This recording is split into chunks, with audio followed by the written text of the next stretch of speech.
அத்தியாயம் 1. ராமனை காணாமல் ஆஞ்சநேயர் அங்குமிங்குமாக நடந்தார். அவரது கண்களில் கவலை, மனதில் பதட்டம். என் ராமர் எங்கே என்ற எண்ணம் அவரை உள்ளுக்குள் கொந்தளிக்க வைத்தது. கோபம் உச்சத்துக்கு சென்றது. அந்த கோபம் வீரமாக மாறியது.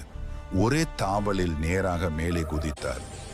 உயர்ந்த கோட்டை மசிலின் மீது மின்னல் போல ஏறினார்.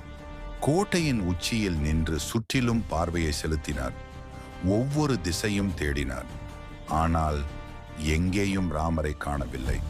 உடனே கோட்டை மதிலிலிருந்து தாவி கோபுரத்தின் உச்சிக்கே பாய்ந்து ஏறினார். அங்கிருந்தும் நாலா திசைகளையும் ஆராய்ந்தார். எங்கும் இல்லை, ராமன் இல்லை.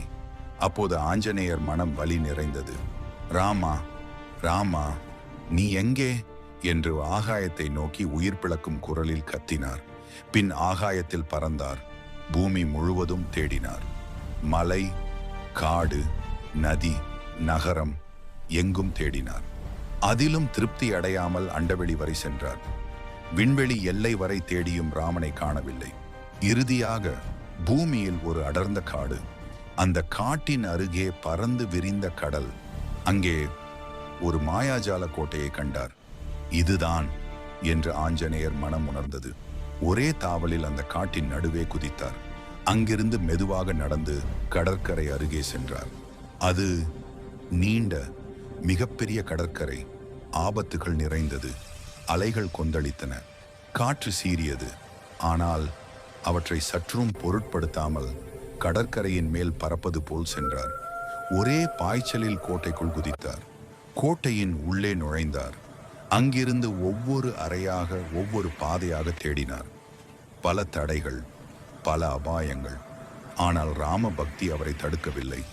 இறுதியாக ராமர் இருக்கும் இடத்தை கண்டுபிடித்தார்.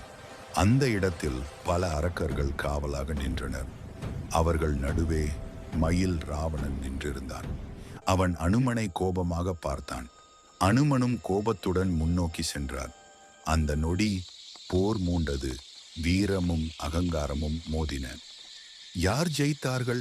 அனுமனா, மயில் ராவணனா? ராமரை அனுமன் காப்பாற்றினாரா? அனைத்துக்கும் பதில் அடுத்த வீடியோவில். இந்த வீடியோ உங்களுக்கு பிடித்திருந்தால் தயவு செய்து ஷேர் செய்யுங்கள். இது போன்ற ஆன்மீக கதைகளுக்காக சப்ஸ்கிரைப் செய்ய மறக்காதீர்கள்.